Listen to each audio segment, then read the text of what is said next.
Hello प्यारे विद्यार्थियों, नवोदय प्रवेश परीक्षा के इस कोर्स में आपका बहुत बहुत स्वागत है। और आज हम डिस्कस करने वाले हैं क्लास 6 गणित के अभ्यास प्रश्न, जो कि पहला चैप्टर है संख्या पद्धति का। ठीक है, आज हम संख्या पद्धति के 10 महत्वपूर्ण प्रश्नों के बारे में डिस्कस करेंगे और उसी को जो है हम सॉल्व करेंगे। और स्टार्ट करने से पहले हम आपको बता दें कि अगर आपने अभी तक ऐप को डाउनलोड नहीं किया है, कोर्स में इनरोल नहीं किया है, तो अभी आप जल्दी से जाइए इस वेबसाइट पर और वहाँ पर आपको इस तरह से डाउनलोड ऐप का जो है बटन मिलेगा। वहाँ से आप जो है ऐप को डाउनलोड कर लीजिए और कोर्स को जो है इनरोल कर लीजिए।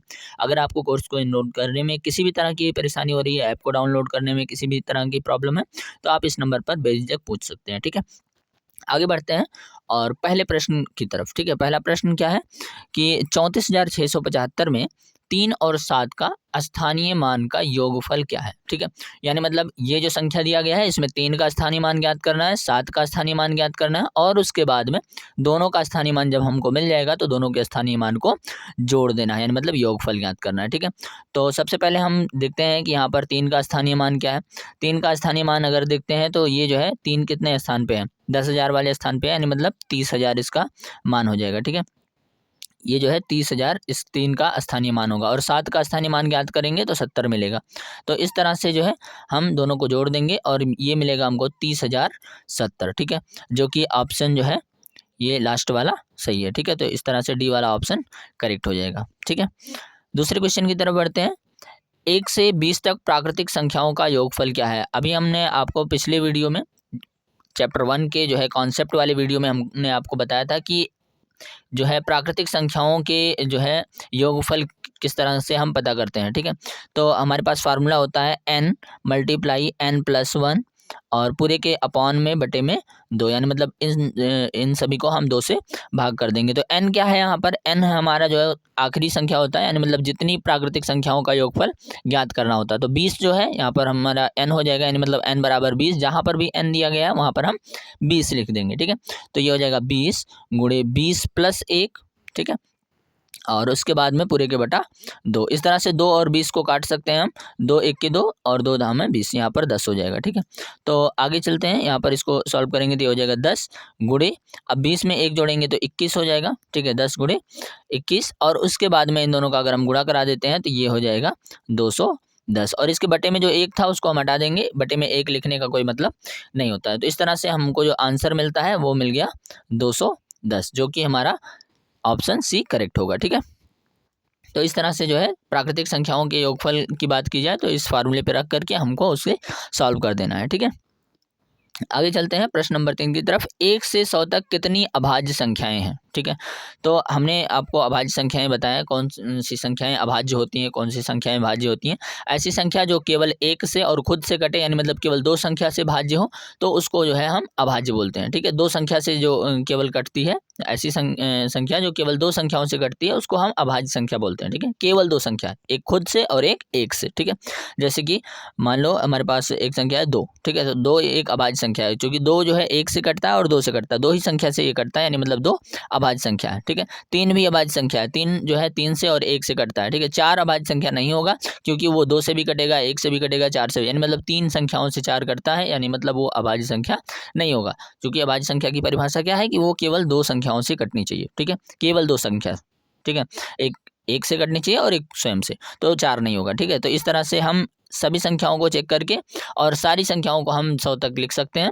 और इस तरह से जब हम लिखेंगे तो हमको जो है कुल मिलाकर के 25 संख्याएं मिलेंगी। ठीक है, आपको जो है इस तरह से पता कर लेनी है। और हमने आपको पहले भी बताया है कि कौन कौन सी संख्याएं 100 तक जो है अभाज्य संख्या होती है। इसको जो है आप एक बार लिख डालिए और उसके बाद में याद कर लीजिए। ठीक है, कितनी संख्याएं कुल मिलाकर के 1 से 100 तक अभाज्य संख्या होती हैं, 1 से 50 तक कितनी संख्याएं अभाज्य होती हैं। ठीक है, और 1 से 200 तक, हाँ कम से कम 200 तक तो जरूर याद कर लीजिए कि कौन कौन सी अभाज्य संख्याएं होती हैं। ठीक है, तो कुल मिला के हमारे पास जो है 1 से 100 तक अगर हम सभी संख्याओं को लिखते चले जाएंगे तो हमको कुल मिला करके 25 संख्याएं ऐसी मिलेंगी जो हमको अभाज्य संख्या होंगी। ठीक है, जो अभाज्य संख्या होंगी वो जो है कुल मिला के 25 संख्याएं होंगी। ठीक है, तो 25 जो है इसका करेक्ट ऑप्शन हो जाएगा। आप जो है इसको लिख सकते हैं लगातार। ठीक है, सारी संख्याओं को। आगे चलते हैं चौथे प्रश्न की तरफ। क्या है, 3 अंकों की सबसे बड़ी संख्या में से 3 अंकों की सबसे छोटी संख्या का अंतर है। ठीक है। 3 अंकों की सबसे बड़ी संख्या लेना है और 3 अंकों की सबसे छोटी संख्या, और दोनों को घटा देना है। अंतर मतलब घटाना होता है, ठीक है। तो 3 अंकों की सबसे बड़ी संख्या क्या हो जाएगा, 999 हो जाएगा, और 3 अंकों की सबसे छोटी संख्या 100 होता है। और इस तरह से जो है हम इसको घटा देंगे और घटाएंगे तो ये मिल जाएगा हमें 899, ठीक है। तो ये जो लास्ट डी वाला ऑप्शन है ये करेक्ट हो जाएगा, ठीक है। तो इस तरह से इस तरह के क्वेश्चन को हल करते हैं, ठीक है। 5वें क्वेश्चन को देखते हैं। इसमें क्या दिया गया है कि रिक्त स्थान को भरना है, ठीक है। ये देखो एक संख्या दिया गया, प्लस लगाया गया, फिर जो है एक संख्या दी गई है, फिर प्लस लगा करके डॉट दिया गया, ठीक है। फिल करना है इसमें, ठीक है। और उसके बाद में कितना होगा तीनों को जोड़ करके वो दिया गया। 3 संख्याओं का सम जो है, एक तरीके से जोड़ जो है, योगफल दिया गया है। हमको जो है 2 संख्याएं दी गई हैं, एक संख्या पता करना है। तो इसके लिए हम क्या करते हैं, इन दोनों को जोड़ लेते हैं और इस वाली संख्या में से उसको घटा देंगे, ठीक है। तो हमको करना क्या है, सबसे पहले इन दोनों को जोड़ लेना है। इन दोनों को जब जोड़ेंगे हम तो क्या मिलेगा, ऊपर नीचे लिख करके जोड़ लो। अगर नहीं आ रहा है ना, तो बहुत बड़ी चीज़ नहीं है, ठीक है। अगर इस तरह से जोड़ सकते हो तो जोड़ लो, नहीं तो फिर ऊपर नीचे लिख करके इस तरह से जोड़ सकते हो। ऊपर नीचे लिख करके जोड़ने से ये है कि थोड़ा सा करेक्ट आंसर आएगा, है ना, गलत होने की चांस जो है कम रहेंगे, ठीक है। तो 9 7 16 हो जाएगा, 9 3 12 और 1 हासिल 13 हो जाएगा। फिर 6 4 10, 1 11 हो गया, 3 3 6 हो गया, ठीक है। 1 हासिल था, ठीक। तो ये जो है इन दोनों को हमें जोड़ने पर मिल गया। अब इसमें से हमें इसको घटाना है, तो ये हो जाएगा 9637 माइनस 6136, ठीक है। तो इस तरह से घटाएंगे तो यहाँ पर 1 हो जाएगा, यहाँ 0 हो जाएगा, यहाँ पर 5 हो जाएगा और यहाँ पर 3, यानी मतलब 3501, यानी मतलब फर्स्ट ऑप्शन जो है इसका करेक्ट हो जाएगा, ठीक है। तो क्वेश्चन बहुत ज़्यादा भारी नहीं था, बहुत ही सरल क्वेश्चन था, ठीक है। तो सबसे पहले इसको हमें जोड़ लेना है, फिर इसमें से जो है जो आएगा उसको हमें घटा देना है, ठीक है। तो इस तरह से हमारा जो है ए वाला ऑप्शन करेक्ट हो जाएगा। 6वां क्वेश्चन देखते हैं। यहाँ पर देखो दिया गया है, ये संख्या है और इसको 23 में गुणा करने पर इकाई अंक क्या होगा। तो इसको हमें इकाई अंक पता करने के लिए, गुणा करके जो है इकाई अंक क्या आएगा ये पता करने के लिए हमें इसको पूरा गुणा कराने की ज़रूरत नहीं है, ठीक है। इसको जो है गुणा कराने की ज़रूरत नहीं है। तो यहाँ पर जो है हम करेंगे क्या, इस 2 और 3 को जो है, इस 2 और 3 को हम गुणा करा लेंगे और देखेंगे क्या आता है। 2 और 3 को गुणा, यानी मतलब इकाई अंक को गुणा कराएंगे, ठीक है। तो यहाँ पर हो जाएगा 2 3 6, ठीक है। तो 6 हो जाएगा। 6 जो है एक तरीके से उस संख्या में इन दोनों को गुणा कराएंगे जब अंकों को, तो लास्ट में जो संख्या आती है यानी मतलब दाहिनी तरफ, वही उसका इकाई अंक हो जाता है, यानी मतलब 6 इसका करेक्ट ऑप्शन हो जाएगा, ठीक है। इस तरह से जब हम 2 और 3 का गुणा कराए तो 6 मिल गया और 6 ही इसका इकाई अंक होगा, ठीक है। आगे चलते हैं। 7वां, 3 क्रमागत विषम संख्याओं का योग ये है, उनमें से सबसे छोटी संख्या क्या है, ठीक है। तो देखो क्रमागत विषम संख्या बोला जा रहा है। क्रमागत विषम संख्या का मतलब क्या है कि क्रमागत का मतलब होता है उसके बाद में आने वाली, ठीक है। जैसे क्रमागत संख्या अगर बोलें तो जैसे 1 है, 2 है, 3 है, इसको क्रमागत संख्या बोलते हैं। लेकिन यहाँ पर विषम संख्या बोला जाता है, यानी मतलब क्रमागत विषम संख्या का मतलब यह है कि ऐसी संख्याएं जो लगातार तो आ रही हैं लेकिन वो विषम है। जैसे कि मतलब 3 है, 5 है, 7 है, ठीक है, 9 है, इसको बोलेंगे क्रमागत विषम संख्या, ठीक है। तो अब यहाँ पर जो है 3 क्रमागत विषम संख्या दिया गया, उसका योग बताया गया, ठीक है। हमें कौन कौन सी क्रमागत संख्या है ये नहीं बताया जा रहा, ये बताया जा रहा है कि तीनों विषम है और उन तीनों को अगर जोड़ेंगे तो 153 हो जाएगा, ठीक है। तो हम मान के चलते हैं एक पहली संख्या जो है, सबसे छोटी संख्या जो है वो x है, ठीक है। सबसे छोटी संख्या जो है वो x है, ऐसे मान लेते हैं हम, ठीक है। सबसे छोटी संख्या x है। तो यहाँ पर देखो अगर सबसे छोटी संख्या x है यानी मतलब 3 है, तो 3 के बाद में क्या आ रहा है, 5 आ रहा है, यानी मतलब उसी में 2 जोड़ दिया जा रहा है, ठीक है। तो 2 जोड़ करके उसके बाद वाली संख्या मिलेगी, ठीक है। तो बाद वाली संख्या अगर पता करना है, बाद वाली संख्या तो क्या हो जाएगा, x + 2 हो जाएगा कि नहीं हो जाएगा, बिल्कुल हो जाएगा। 2 उसी में जोड़ देना। फिर उसके बाद वाली संख्या अगर पता करना है हमको, 3 संख्या है ना, तो 3 संख्याओं में अगर उसके बाद वाली संख्या पता करना है तो ये हो जाएगा x + 4। उसी में देखो ये 3 में 4 जोड़ेंगे तब 7 होगा, यानी मतलब 2 और जोड़ दिया जा रहा है इस वाले में, ठीक है। तो हमें कुल मिला के तीसरी संख्या अगर पता करना है तो x + 4 कर देंगे, ठीक है। तो इस तरह से 3 संख्याएं हमको मिल गई। अब बोला जा रहा है तीनों संख्याओं का योग 153 है, यानी मतलब इन तीनों को अगर हम जोड़ेंगे तो 153 हो जाएगा। तो प्रश्नानुसार अगर ये देखेंगे तो क्या हो जाएगा, प्रश्नानुसार तीनों को जोड़ देते हैं, x प्लस, अब इसको जोड़ेंगे x + 2 हो जाएगा, x + 2, फिर इसको जोड़ेंगे x + 4 हो जाएगा, ठीक है, x + 4 और इसको जोड़ते हैं तो हमको मिलेगा 153, बताया गया प्रश्न में, है ना, 153 हो जाएगा, ठीक है। अब इसको जोड़ेंगे x x x, 3 बार x है तो इसको x x x को जोड़ेंगे 3x हो जाएगा, ठीक है। उसके बाद में 2 और 4 को जोड़ेंगे तो 6 हो जाएगा, प्लस 6 बराबर 153, ठीक है। अब इस 6 को देखो यहाँ पर प्लस है, इसको हमें x को अकेला कर देना है, इस वाली तरफ से है x को अकेला कर देना। तो यहाँ पर x को अकेला करने के लिए 6 को उधर भेजना पड़ेगा, 6 को उधर अगर भेजेंगे तो ये हो जाएगा 3x बराबर 153, और 6 को इधर भेजना है, इसके पीछे आ जाएगा। लेकिन यहाँ पर प्लस है ना, तो ये माइनस के साथ में आ जाएगा, यानी मतलब -6। और जब हम इसको थोड़ा सा इधर लिख लेते हैं, 3x बराबर, अब इसको जब हम माइनस करेंगे तो कितना हो जाएगा, 147 हो जाएगा, ठीक है।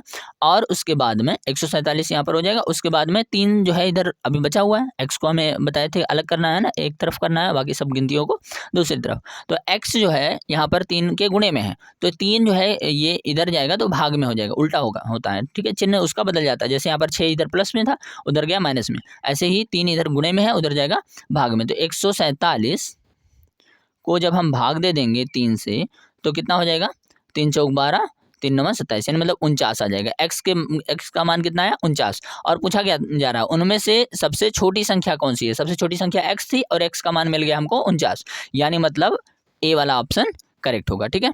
तो इस तरह से जो है हम, अगर हमको इस तरह से क्रमागत विषम संख्या या सम संख्या बोला जाता है, तो हम इस तरह से क्वेश्चन को सॉल्व कर सकते हैं। यानी मतलब पहली संख्या को हम x मान लेंगे, दूसरी को x प्लस 2 मान लेंगे, और तीसरी संख्या को x प्लस 4 मान लेंगे, ठीक है। अगर यहीं पर 4 संख्या होती तो क्या करते, अगली संख्या क्या होती, x प्लस 6 हो जाता, ठीक है, 2 जोड़ देते उसी में, और ठीक है।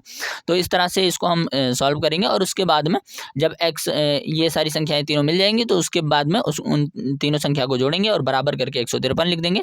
इसको थोड़ा सा सरल करते हैं, x तीनों को जोड़ेंगे 3x हो जाएगा, प्लस 2 और 4 को जोड़ेंगे 6 हो जाएगा, इधर 6 जो है जाएगा तो माइनस में हो जाएगा, इसको घटा देते हैं, फिर उसके बाद 3 से इधर भाग दे देते हैं, ये हो जाता है 49, ठीक है। तो x का मान मिल गया 49। अगर आपको इस तरह से प्रश्न आते हैं तो बिल्कुल इसी तरह से सॉल्व करना है, और बहुत ही आसानी से आप आंसर निकाल लेंगे, ठीक है।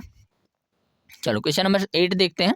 यहाँ पर जो है इस तरह से संख्याएं दी गई हैं, और उसके बाद में बोला जा रहा है कि इनको अगर हम जोड़ते हैं तो इनका योग क्या होगा, ठीक है। यहाँ पर देखो प्लस का चिन्ह लगाया गया, और उसके बाद में देखा जा रहा है क्या होगा इसका योग, ठीक है। तो लिख लेते हैं सभी को इस तरह से, 7 है, फिर 77 है, फिर 777 है, फिर 7777 है, ठीक है। इस तरह से जोड़ेंगे, 7 चौक 28 हो जाएगा 8, फिर उसके बाद में इसको 7 तरीके 21 हो जाएगा, और 2 हासिल आ गया तो 23 हो जाएगा, ठीक है। फिर 7 7 14, और 2 हासिल हो जाएगा 16, और साथ में 1 जोड़ेंगे 8, यानी मतलब ये लास्ट वाला ऑप्शन जो है इसका करेक्ट ऑप्शन हो जाएगा, ठीक है। तो बस आपको सिंपली कुछ नहीं करना है, ऐड कर लेना है, ठीक है।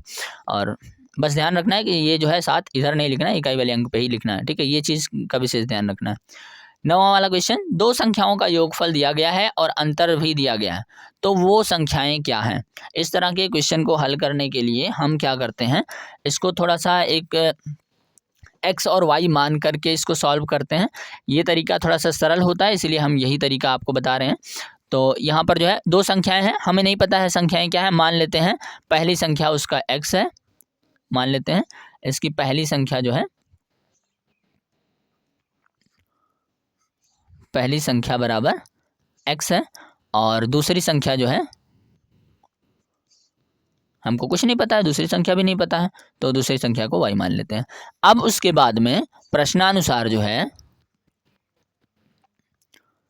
अब हमको बताया जा रहा है कि यहाँ पर दोनों संख्याओं का योगफल 37 है, यानी मतलब x और y को जब हम जोड़ेंगे तो वो 37 हो जाएगा, और अंतर क्या है, 13 है, यानी मतलब जब हम x में से y को घटाएंगे तो 13 मिलेगा, ठीक है। तो इस तरह से हम क्या करेंगे, अब जो है इन दोनों समीकरण को, ये देखो यहाँ पर बराबर करके x y जब रहता है तो इसको हम समीकरण बोलते हैं, तो इन दोनों को हम जोड़ लेंगे, ठीक है। इन दोनों को क्या करेंगे, जोड़ लेंगे। तो हम ऊपर नीचे इसको लिख लेते हैं, जैसे क्या होगा, x प्लस वाई बराबर 37 हो जाएगा, और ये है x माइनस वाई बराबर 13। तो अब यहाँ पर देखो अगर जोड़ना है हमको इसको, ठीक है, तो क्या करेंगे, x जोड़ेंगे 2x हो जाएगा कि नहीं, और y में से y घटाएंगे तो 0 हो जाएगा, प्लस 0 बच जाएगा, ठीक है, बराबर। और 37 में से जब हम इसको 13 घटाएंगे तो ये हो जाएगा 24, ठीक है। तो इस तरह से हमको ये मिल गया। अब देखो यहाँ पर प्लस 0 है, प्लस 0 का कोई मतलब नहीं होता, ये हो जाएगा 2x बराबर 24, और हमने बताया था कि x के बगल में यहाँ पर 2 है, इसका जो है 2x और 2 के बीच में गुणा है, तो इस तरफ जाएगा, भाग हो जाएगा, यानी मतलब 24/2, 2 से भाग दिया जाएगा, ठीक है।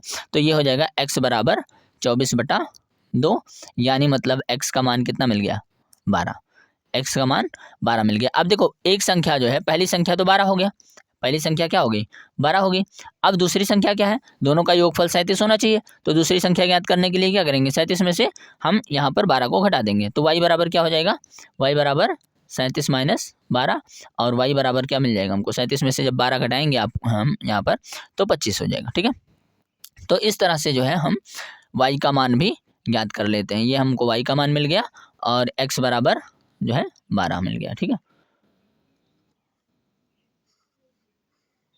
इस तरह से हमको यानी मतलब पहली संख्या जो है 12 मिल गई और दूसरी संख्या जो है 25 मिल गई। ठीक है, तो इस तरह से जो है हम इसका सॉल्यूशन पता कर सकते हैं। इसमें देखो हमने सबसे पहले क्या किया, पहली संख्या को x माना, दूसरी संख्या को y, और हमने प्रश्नानुसार क्या किया, x प्लस वाई हम यहाँ पर दिया गया था, लिख लिए 37, x माइनस वाई यानी मतलब दोनों का अंतर दिया गया था 13।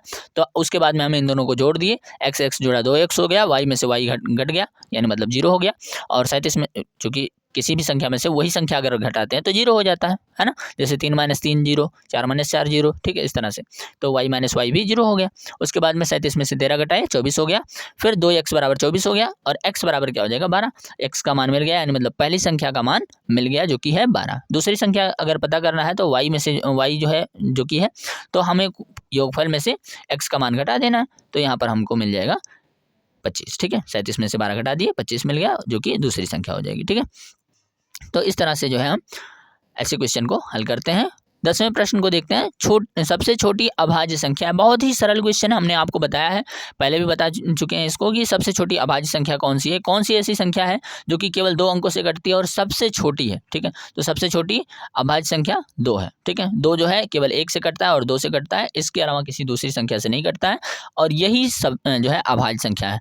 एक अभाज्य संख्या नहीं होता है, ना ही उसको भाज्य बोलते हैं। क्यों नहीं बोलते हैं ये भी हम आपको बता चुके हैं, क्योंकि ये 2 संख्याओं से नहीं कटती है। ठीक है, अभाज्य संख्या की परिभाषा वही है जो कि केवल 2 संख्या से करते हैं, लेकिन यहाँ पर जो है भाज्य संख्या पूछा जा रहा है, अभाज्य संख्या नहीं पूछा जा रहा है, यानी मतलब यहाँ पर 2 नहीं लिखना है, यहाँ पर कौन सा लिखना है, 4 लिखना है। ठीक है, 4 जो है यहाँ पर भाज्य संख्या है। ठीक है, यानी मतलब 2 से ज़्यादा अंकों से कट रहा है। देखो 1 जो है ना तो भाज्य है ना अभाज्य है, 2 सबसे छोटी अभाज्य संख्या है, 3 जो है अभाज्य संख्या है, 4 जो है भाज्य संख्या होता है, क्योंकि ये जो है 3 संख्याओं से कटता है। एक तो 1 से कट जाता है, एक तो 2 से कट जाता है और एक 4 से कट जाता है, मतलब 3 संख्याओं से कटता है, इसीलिए हम जो है इसको बोलते हैं भाज्य संख्या। ठीक है, क्योंकि जो है वो 3 अंकों से कट जाता, 3 संख्याओं से कट जाता है। ठीक है, तो यहीं पर जो है आज का जो है क्लास ख़त्म होता है। और अगर आपने अभी तक ऐप को डाउनलोड नहीं किया है, कोर्स को एनरोल नहीं किया है, तो आप जल्दी से कर लीजिए, क्योंकि वहाँ पर जो है आपको सारे जो है क्वेश्चन सॉल्व कराए जा रहे हैं। चूँकि यहाँ पर यूट्यूब पर जो है आपको सारे क्वेश्चंस नहीं सॉल्व कराए जाएंगे, है ना, कुछ ही क्वेश्चन सॉल्व कराए जाएंगे, और इससे जो है आपको तैयारी तो बेहतर होगी लेकिन बेहतरीन नहीं होगी। ठीक है, आपको अगर बेहतरीन तैयारी करनी है, सबसे बढ़िया तैयारी करनी है, ताकि आप जो है ज़रूर एग्ज़ाम में सफल हो सकें, ठीक है, तो आप जो है इस ऐप को डाउनलोड करके और आप जो है कोर्स में एनरोल कर लीजिए, क्योंकि वहाँ पर आपको बहुत ढेर सारे पीडीएफ भी दिए जा रहे हैं। ठीक है, पीडीएफ दिए जा रहे हैं, आपको क्वेश्चन के लिए टेस्ट, आपको प्रैक्टिस करने के लिए टेस्ट भी दिया जा रहा है। ठीक है, और ढेर सारी चीज़ें मिल रही हैं। ठीक है, तो कुछ चीज़ें ऐसी हैं जो केवल ऐप पर ही दिया जा सकता है। ठीक है, यूट्यूब पर प्रोवाइड नहीं किया जा सकता है आपको, तो उसके लिए आप कोर्स को जो है एनरोल ज़रूर कर लीजिए। ठीक है, और अगर आपको किसी भी तरह की परेशानी आती है तो यहाँ पर जो है इस नंबर पर हमसे कांटेक्ट जरूर कीजिए, व्हाट्सएप ग्रुप में ज़रूर ज्वाइन हो जाइए। ठीक है, आपको जो है लिंक डिस्क्रिप्शन में, अगर आप यूट्यूब पर देख रहे हैं तो वहाँ पर आपको मिल जाएगा। ठीक है, मिलते हैं नेक्स्ट वीडियो में। ठीक है।